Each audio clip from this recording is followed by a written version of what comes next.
We can all feel helpless at some point, can't we? Sometimes it feels like all paths are blocked. You are here right now because you feel exhausted.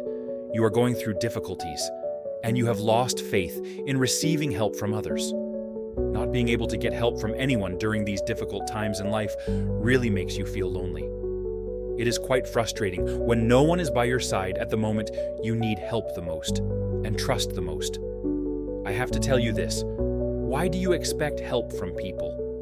You don't need them to get yourself out of this situation. You will get through this difficult time with your own will and the help of Jesus.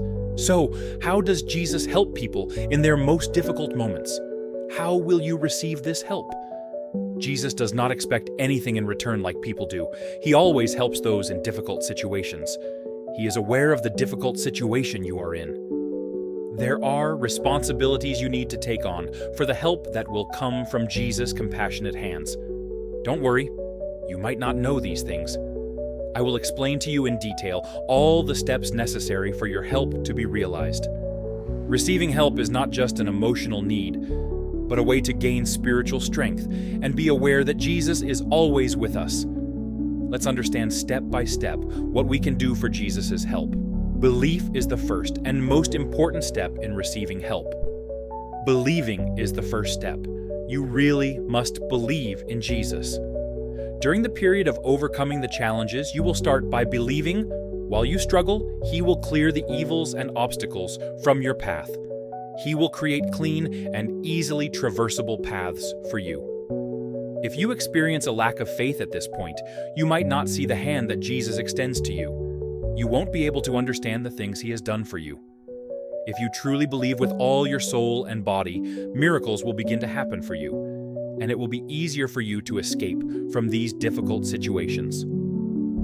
The best example of this is found in Matthew 9:27-30. As Jesus was leaving there, 2 blind men cried out, "Have mercy on us, Son of David," and followed Him.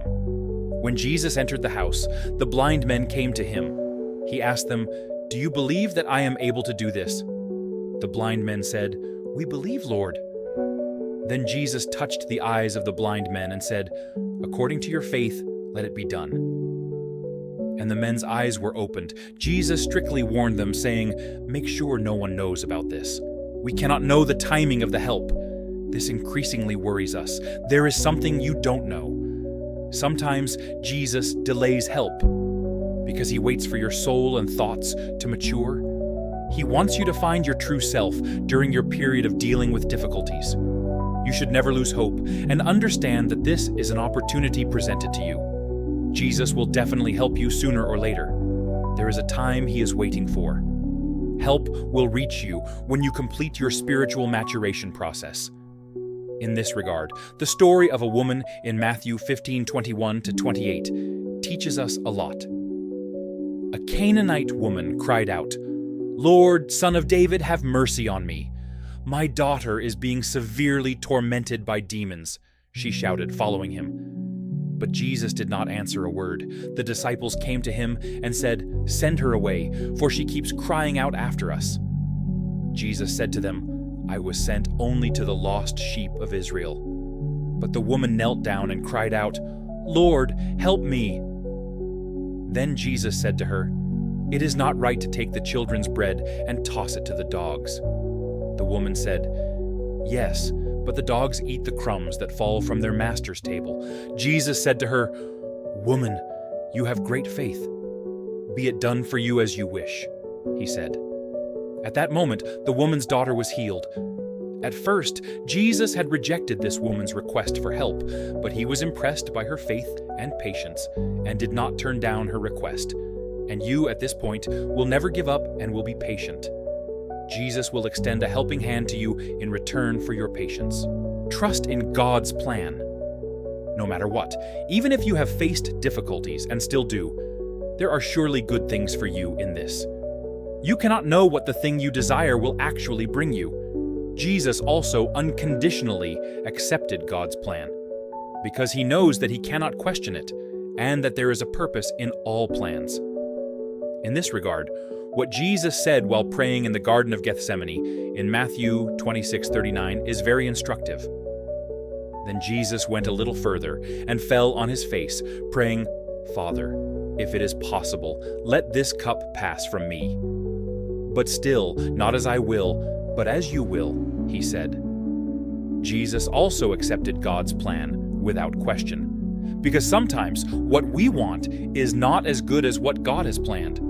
Trusting in God's will always brings greater benefits. Another step is to pray. Praying is communicating with Jesus. Prayer is not always about asking for something.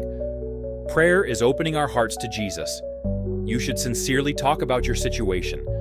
You should let him know that you are ready for his guidance and that you believe in him. So, how should we pray to ask Jesus for help? The Holy Bible is full of examples related to this. Prayer should be heartfelt and sincere. There is no clear formula for prayer. It is enough for it to consist of what is within you and what passes through your heart, being sincere and open. Just pray. It doesn't matter how you do it or what you talk about. God is aware of everything in your heart. In Matthew 6:7-8, Jesus clearly explains how we should be when we pray. When you pray, do not keep on babbling like pagans. They think that their many words will make them closer to God. Do not be like them, because your Father knows what you need before you ask him. Here, it is emphasized that prayer is not just a ritual. God knows what is within you, but he expects you to take action and ask him for it. You should pray without forgetting these points. You should not hesitate to express what you are going through, and your prayers should not be formal or rule-bound in any way, but rather heartfelt and sincere. Example prayer. Lord, I am going through a difficult time. I'm tired and I feel exhausted. Give me what is right for me. Make it easy for me to do what I want. This prayer is the most beautiful example of purity, cleanliness, and sincerity. You should also pour out your heart without adhering to any rules. Prayer should be done with faith. Because even if you pray for something fake and do not believe it will happen, it will not happen. You must be sure that your request will definitely be met. You must believe that Jesus hears your prayer and will respond to you. Even if it is not exactly what you want, he will give you what is good for you. When we pray, we must truly believe that Jesus will help us, because prayers made with faith are powerful. In Mark 11:24, Jesus says, "I tell you, whatever you ask for in prayer, believe that you have received it, and it will be yours." If the combination of prayer and faith does not come together, it will never happen. When these two factors combine, a positive outcome will be inevitable, and Jesus will help you. The last thing I want to say about prayer is that it should be done with patience and determination, because God should see your determination. You must clearly show what you truly desire and continuously seek it.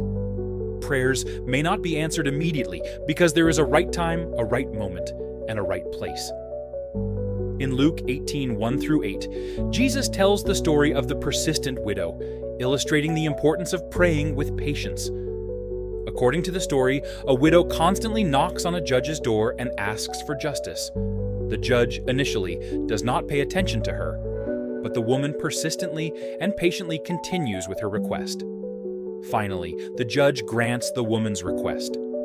After telling this story, Jesus says, "Will God not grant justice to his chosen ones who cry out to him day and night? Will he not delay in helping them?" Luke 18:7. This shows us that we need to pray with patience. Help may not come immediately, but God does not forget us. If you carry out all these things I have said, Jesus will extend a helping hand to you, and you will be saved from bad times. Prayers will be answered, and difficult times will be overcome. If you pass on the help you received from Jesus to others, then this help will continue for you as well. Have you ever passed on the help to others as a result of experiencing joy in a situation? If you have a memory related to this, share it with us in the comments. Don't forget to subscribe for more teachings and information. Check out our other videos as well.